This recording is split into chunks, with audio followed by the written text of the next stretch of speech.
Hi there, my name's Jamie Seal and I'm a documentary filmmaker. Hi, Jamie. Hi Emma, how you doing? I'm good, thank you. Not too bad. Good, How are you? good. Yeah, I'm good. Happy Easter. Happy Easter. You've got very fancy cushions there behind you. Your flat looks very trendy. Yeah, well, yeah, habitat, Emma, habitat. Yeah, Good old yeah. habitat. For a sponsorship there for them. Come on. Product placement. So can you introduce yourself briefly, please? Like just in a few sort of sentences, what you do, what you've kind of worked on recently, Yeah. things like that.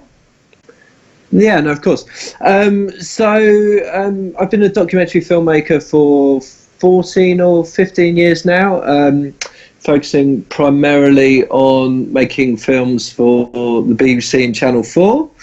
And I suppose my CV kind of has quite an eclectic mix of different types of human interest, observational documentaries, formats, and kind of specialist factual films. So some of the things that I've done that people might have heard of are things like Secret Millionaire, 24 Hours in A&E.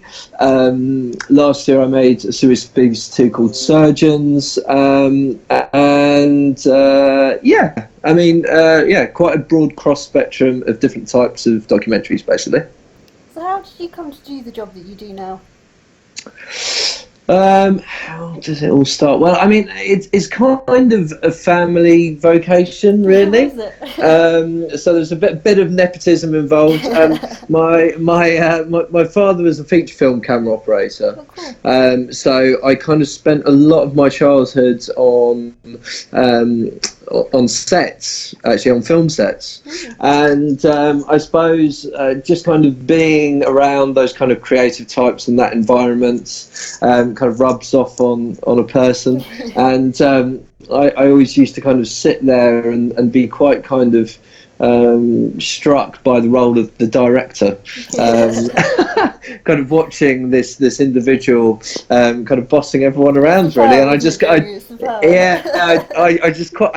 like the look of it, and I just thought that looks like a lot of fun. It's almost like being the conductor of an orchestra, or there are all these moving components that you're very much kind of responsible for, and it's it's just a fascinating career for anyone that's whether it's film or documentary. It's just a really fascinating career if you're curious and creative and have a passion for that medium, which I do. So it's obviously a real privilege. But yeah, I mean, in truth, it's very much in my kind of family history. Everyone that I'm related to is pretty much in film or television in some shape or form. That's quite cool. You tend to kind of be inspired by the people around you, and sort of if you had an element of kind of access to that at an early stage, I can see why you'd like that sort of environment. I really enjoyed being part of it, and I think it's kind of it's a nice thing to be a part of. It feels very sort of exciting and very interesting, and I imagine it has its kind of very difficult moments and its challenges and its kind of really non-glamorous moments, but there's definitely some moments of real sheer creativity, which is lovely, I think. So imagine every project that you do, you kind of learn something new, not about your craft, but about the subject matter or something like that. And imagine you become quite an expert in some really niche things. Yeah, no, definitely. I mean, I suppose where documentaries are slightly different to feature films, the kind of core difference is that you're often working with real people rather than characters from a script. So the first thing that you're always kind of thinking about is your responsibility towards the individuals that are participating in your films. And I suppose there's a huge pressure that comes with that. You're always very mindful of the way that people are represented. You're always very kind of considerate, to their feelings and the way that you're going to edit them, because you kind of know that lots of people are going to be watching, when the film goes out. So there's a kind of, it's not a burden as such, but there's a big responsibility that kind of comes with that. And for any kind of documentary filmmaker, that is something that, you know, I think we all kind of have in the back of our minds when we're making films. But yeah, I mean, I think you're right. I mean, any film is difficult to make, whether that's a feature film or a documentary. And I suppose one of the joys of making documentaries is that you really become a bit of a mini expert in kind of lots of different areas. You'd be good at And I some think really random pub quizzes. You'd be really useful in. Yeah, quite possibly. I mean, I'd kind of would describe myself as a bit of a kind of jack of all trades, really, master of none. But perform minor surgery if need be. Yeah, quite possibly after surgeons last year. Yeah, quite possibly. You better watch out. You don't want to see me with a scalpel in my hands. But yeah, I mean, that's one of the beauties of it. If you're naturally curious, then I think you know, Korean documentaries is really quite rewarding, because it kind of allows you to step into different worlds, and it gives you the opportunity to become a bit of an expert in all sorts of different things. And I suppose in the 15 years I've been doing it, I've made films about immigration, social housing, medicine, you know, alongside huge institutions like the police force, the NHS, you know, large councils, you know, various organisations. So I think for me, it's really about that variety, and just having the opportunity to learn something new every day. You know, people say to me, "Oh, well, you know, it must be different every single time," and I suppose it's not really. I mean, once you get to a point where you understand the craft of making a film, I mean, each of them has their challenges, of course, but you know, the kind of the components of making a film, the building blocks don't are the same, really change. Yeah, they don't really kind of change. I mean, my process is very kind of similar, irrespective of the environment that I'm kind of walking into, in a way. Well, it sort of has to be, because you're in control, really. You're sort of guiding it and shaping it, and if you went in with a new kind of way of doing it every time, you'd be kind of probably floundering and a bit sort of less kind of direct about what you wanted, maybe. Yeah, of course. I always know what I want. I mean, I think part of that is personality, and then the other part of that is experience. Yeah. I think, you know, I'm quite an instinctive person, so I kind of once I'm approaching a new subject, you know, after that initial kind of bout of fear, which I think is good for any filmmaker to have when you start on something new, I tend to really kind of trust my instincts a lot about what I think is going to be strong material, and you know, the people that I really want to engage and involve in the piece. That they've been right enough in the past for me to kind of just really go with that, and kind of trust myself. And I think, I think as I say, my process doesn't really kind of change particularly. The thing that does change are, you know, the people that I'm filming with and the environments that I find myself in. All the unpredictable bits, basically. Yeah, of course, you know, and so, some of these films are very challenging to make. You know, there's an unpredictability about lots of them, and you know, you're often working with people who are vulnerable, who are often kind of at their lowest ebb. And you know, just going back to the point that I was making earlier, I think it's really important that you always kind of keep that at the front of your mind. And you know, that comes back to the point about the way that you represent people and how would you want to be treated in that situation. And I think I'm always very kind of sensitive to that, and I think that's a quality that's really kind of stood me in good stead with everyone that I've filmed with, because you know, I've kind of built up very trusting relationships with every person that's contributed to a film I've made. So on that note, I met you when you were the director for my episode on the Big Life Fix. So you did my story, James's story, and Stay Little story, didn't you? Was that right? I did, yes, yeah.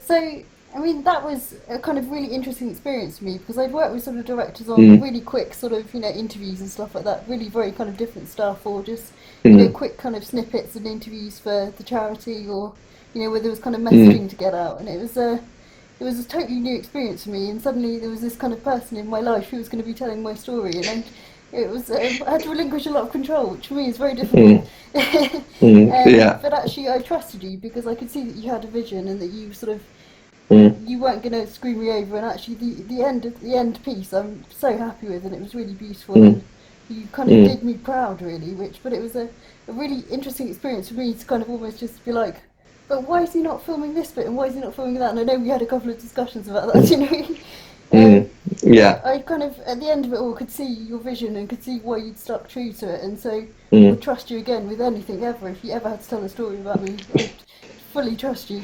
But it took me a lot of kind of getting used to. Yeah, I mean, and it does for people. I'm stepping into a space where I'm saying to somebody, look, you just have to really go with this and trust that I'll do a good job, and that you'll come out the other side feeling very positive about the whole thing. And I think I've done it enough now that people kind of know. There are enough reference points for people to kind of say, well, he's going to treat us fairly, and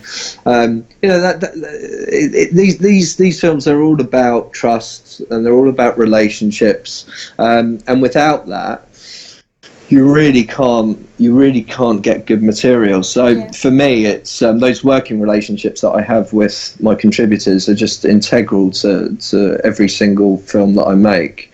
I think Big Life Fix is an interesting project. I mean, I kind of tend to pride myself on working on first series, so that's kind of my USP, if you like. It's something that I really pride myself on. I like being involved in something that's at inception stage, from taking it from page to screen. For me, as well as making the film, you're also kind of setting up the infrastructure behind that film as well for others to kind of take on and follow if it's recommissioned. So so for me, it's just cerebrally, it's more kind of interesting to be there right at the start, formulating the piece rather than following.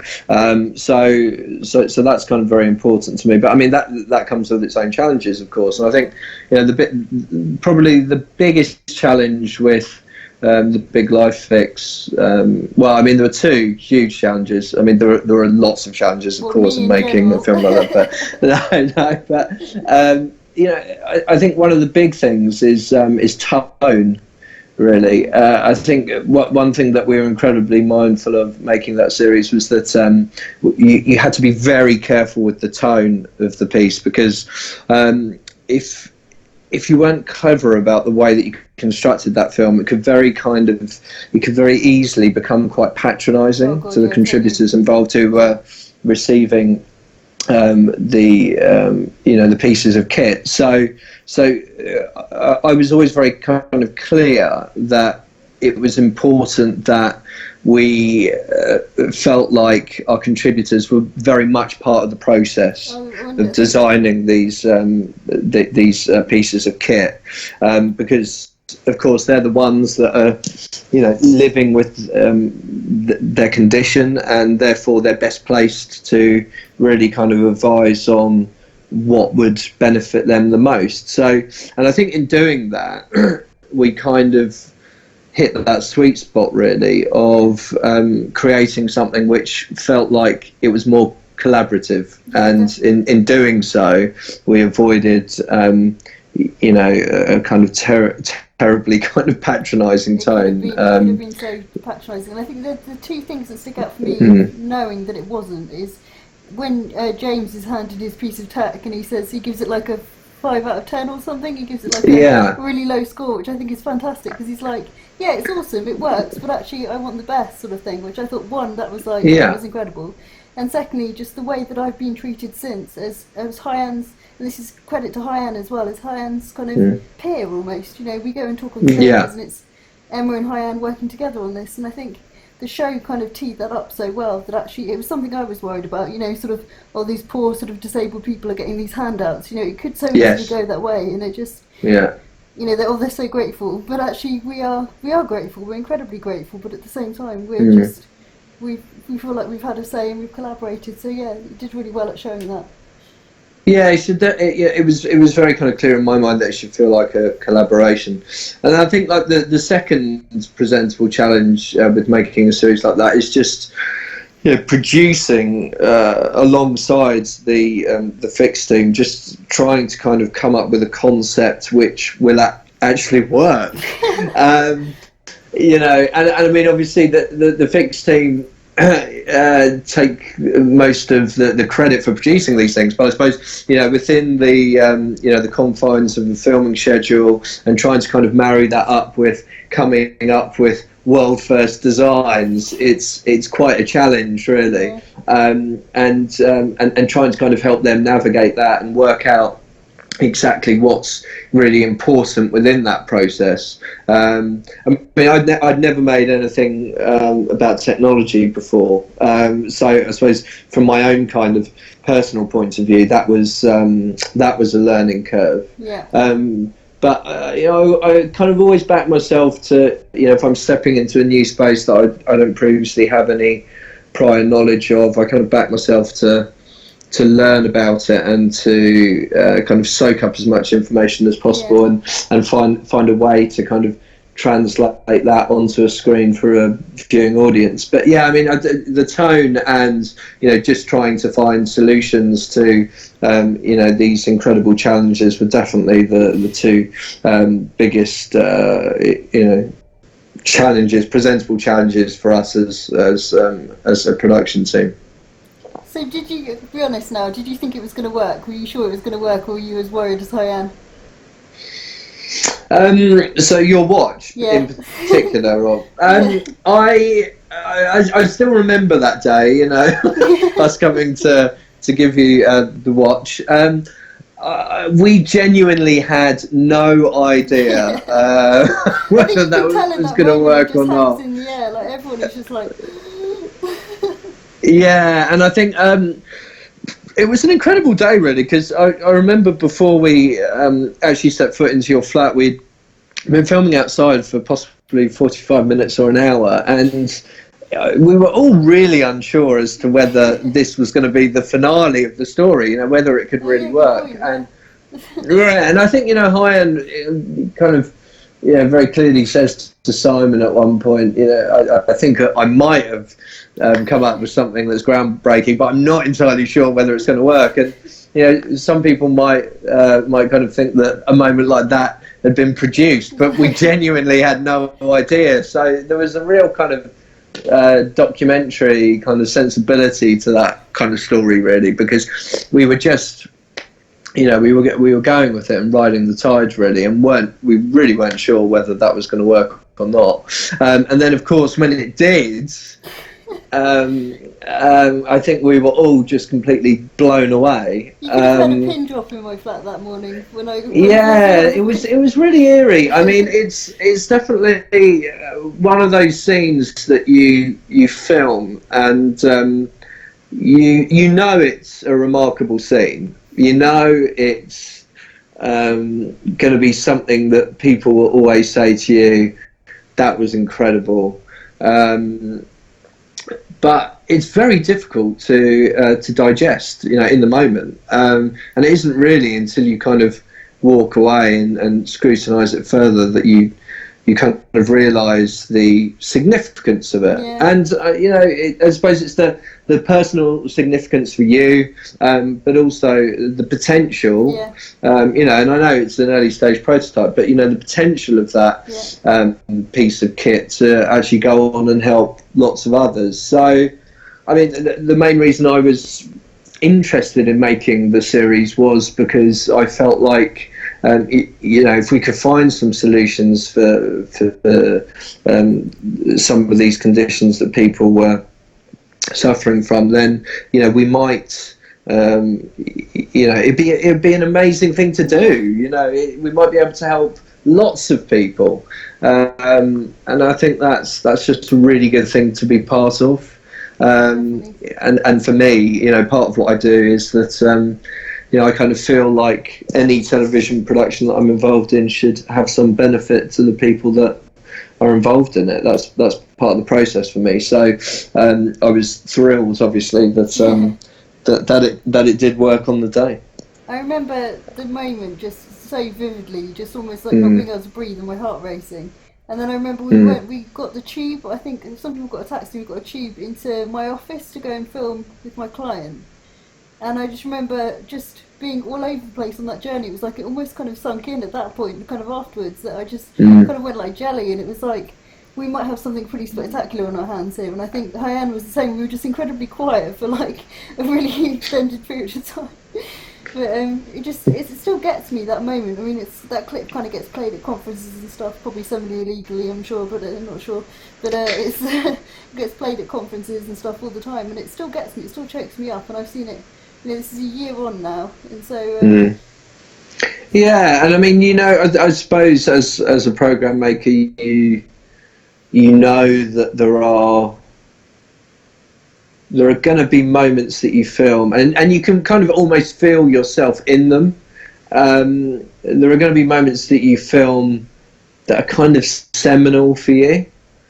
They're kind of really important scenes. They're scenes that you know other people are going to remember. You're always going to remember them, and that was definitely one of mine. You know, I kind of was acutely aware not only of the importance of of the product, but just I was just very aware of how magical that block of that magical kind of block of film, that piece of filming was. You know, that 30 or 40 minutes that we filmed was there was just a wealth of riches in it, really, from a material point of view. And you know, I certainly kind of felt that at the time, and still feel very similar about it now, over a year and a half on. It's got the tingle effect.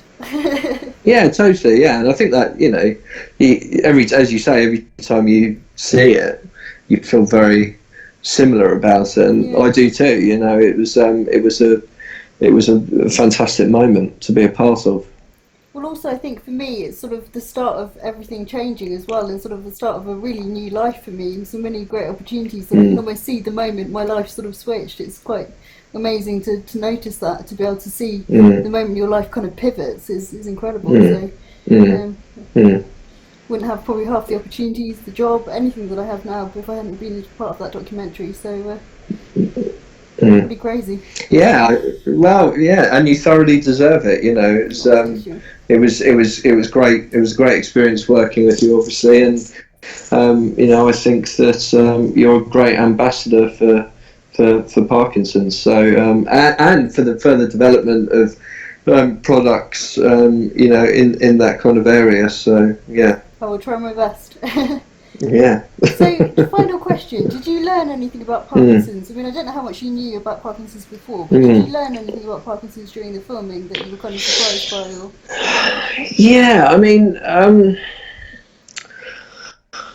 I kind of feel like I knew quite a lot about Parkinson's before we made the film. And I suppose one of the responsibilities I have as a filmmaker is to make sure that I do understand you know, what I'm walking into, and the conditions, particularly with Big Life Fix, the conditions that people are suffering from, so that we can kind of plot a course and find the best possible way of not only producing something that might help them, but also a judicious way of working with people. You know, you've got to kind of think about you know, people as you're kind of going along and making these films, and your kind of duty of care towards them. But so I kind of felt like I knew a lot about Parkinson's, but I suppose the one thing that I found surprising in your particular instance was just how I always perceive Parkinson's as a condition that affects older people.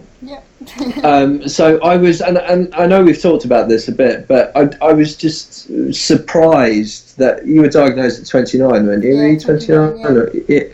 Yeah, and I was just astounded, really, to meet somebody who had been affected by it that young, and that was very surprising to me. But also, I think another kind of core reason for me wanting to make the film was that I think it's really sobering being around people who are in a position where they have a condition, but they are quite stoical. They're quite, there's a kind of a bravery, and I think that's very true across the series. Whether it's yourself or James or Graham, any of those stories in the series, I think it's a bit of a reality check for oneself to spend time around people who are just determined and do not let their difficult circumstances get in the way of them being positive and having a rich and rewarding life. And I think just from a personal perspective, that just was a good thing for me to be a part of, really. A bit of just a sobering experience, a really kind of positive experience, for myself, and that was kind of one of the main reasons that I wanted to make the film.